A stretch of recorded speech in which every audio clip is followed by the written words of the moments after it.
Good evening, everyone, and welcome to SCTV, Simpson's first student-run weekly newscast. I'm your host, Noah Sacco.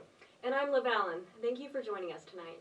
News in the academic world broke last week as teaching specialist and assistant director of speech and debate, Deano Pape, announced his upcoming departure from the team and Simpson College. Although Pape no longer has a position at Simpson, his impact will still be felt among his students. SCTV's Ethan Humble and Alyssa Whittam have more. As evidenced by their many trophies here, the Simpson College speech and debate team certainly doesn't lose much. In fact, most recently they learned of their biggest loss of the season, Deano Pape. The assistant speech and debate coach recently announced that he has accepted a position elsewhere from Simpson. I have taken a position with a group called High Elites Education Group. It's an international consulting group, and they teach courses online. And so that's what I'll be doing is actually directing their curriculum and teaching speech and debate and other communication courses online for their clientele. According to Director of Speech and Debate Spencer Waugh, the interview process is to begin in early March. Yeah, I had known for a few weeks and had been prepared for it earlier in the fall semester. I really appreciated that because it gave me an opportunity to sort of write the position description, update that, and do some of the things to get ready for a search. When asked what he's enjoyed most about his time at Simpson, Pape had little hesitation: the students. Well, it's really who I'm talking to. It's the students that I'll miss the most. The students are really, really cool individuals. Oh my gosh, Deano is so funny. Like, he is just so relatable and like is very personable. So like, you can come to him with like any situation, like how complicated it is or how confusing. He just always is ready to help you improve yourself. So whatever you want to come in and talk about or work on, whether it's speech related or not, like he's always willing to help like you make yourself better. I've been willing to try more events. So we split up speech tournaments into different events the same way that like track and field does. And if in theory I'm the kind of person who normally sprints and runs 100s and 200s, he pushed me to try like doing marathons. And so he is just like the epitome of like what a good speech coach and a good professor should be. However, despite his acceptance of a new position elsewhere, Pape isn't quite ready to cut all ties to Simpson. Well, I'm not connected to any other college speech or debate programs, so what I'd like to do is, if the college wants me to continue in this role, would be to do some part-time coaching virtually. I would love to hop on the bus again. As I told Spencer, if conditions allow, I'll mark in my calendar to go on the Gorlock bus next year and hop on the bus with the team and go down and enjoy that experience. Applications are currently being accepted to replace Deano, but the legacy that the fifth-year coach left on this program will not soon be forgotten. For SCTV, I'm Ethan Humble. Thank you, Ethan and Alyssa. Deano, we'll miss you. This year, COVID-19 has affected college athletics in more ways than one. For the Simpson women's basketball team, they've had their share of postponements and quarantines. But that hasn't stopped them from having huge success while on the court. So much so that the women ranked first in the American Rivers Conference and have even garnered national attention, sitting at number 13 in the entire country. Fifth-year senior Jenna Taylor has played a major role in the team's triumphs, while also notching 1,000 career points in a Simpson uniform. SCTV's Jake Brent has the story. For any college basketball player, 1,000 career points is quite the feat.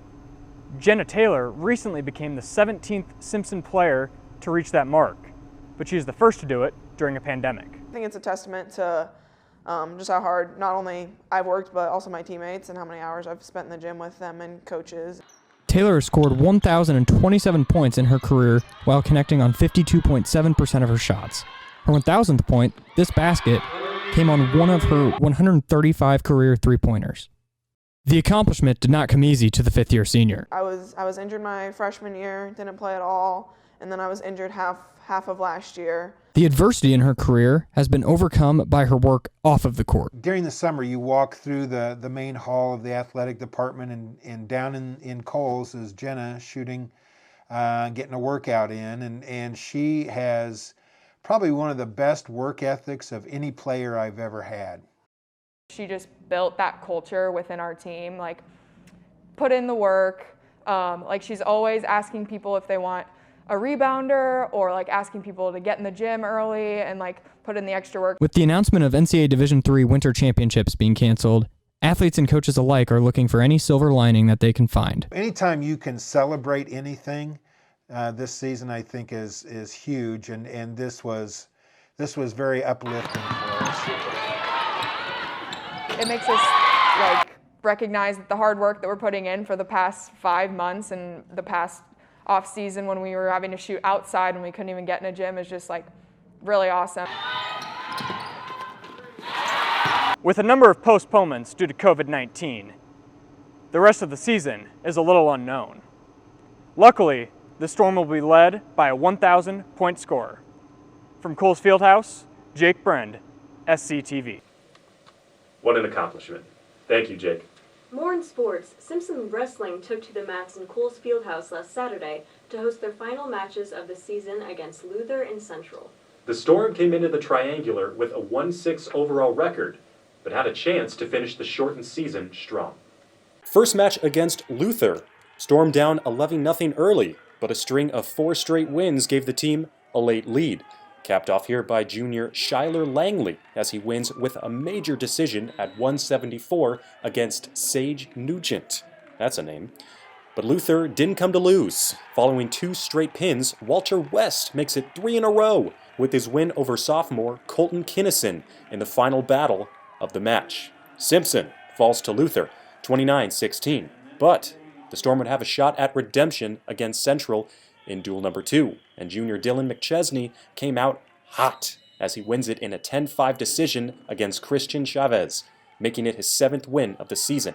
Langley and sophomore Dalton Cockman would claim the other victories for Simpson, but the Dutch proved to be too much as Sam Look takes down Kinnison, sealing Central's win over Simpson 39-19. Hard to be training as hard as you can when you don't really know what's coming up, and you know, they cancel our national tournament. Hopefully they're getting another national tournament up in the works that we're excited for and we're planning to train for 100%. Our coach said it right at the start of the season, you know, accept it. Whatever happens, happens.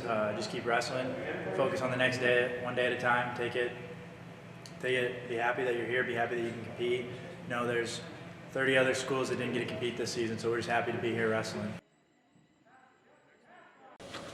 Simpson College Counseling Services has announced that they are launching the Green Bandana Project for students to partake in on campus. To kick it off, Counseling Services will present a free in-person suicide prevention and mental health awareness training session for students on Thursday, February 18th from 5 to 7:30 p.m. The Green Bandana Project originated from the National Alliance on Mental Illness at the University of Wisconsin-Madison, and it's a program designed to spread awareness of resources for those with mental illnesses. Students who partake in the project and complete the training will receive a green bandana to tie on their backpack to signify their support for mental health awareness and as an indicator to others that they are a safe individual to approach with mental health related concerns. Today we are joined by Jeramy Randol, president of Storm Speaks, a mental health advocacy group specifically targeting student athletes here at Simpson. Jeremy, thank you for joining us tonight. Thank you for having me. So, Jeremy, how did you initially hear about the Green Bandana Project? So, we've been in contact with Alex Rome, one of the counselors in Counseling Services, which she reached out to me because she knows I've been involved with Storm Speaks and mental health advocate on campus, which she wanted me to get the word out to everybody, and it's going to be really exciting. And it sounds like we have a good amount of people signed up. Definitely. And why do you think an event like this collaborates well with Storm Speaks, and have you seen a positive reception from Storm Speaks members? You did say that a lot of people signed up. Yeah, absolutely. I believe there is about 40 students signed up, so that's a pretty good number. But it correlates very well with what Storm Speaks is trying to do. The whole goal behind that is to just spread mental health awareness just on our campus, because that's something that I felt like wasn't exactly a stressing point. And it can be improved, which this is a huge first step in that, to just making sure that Simpson can end the stigma surrounding mental health.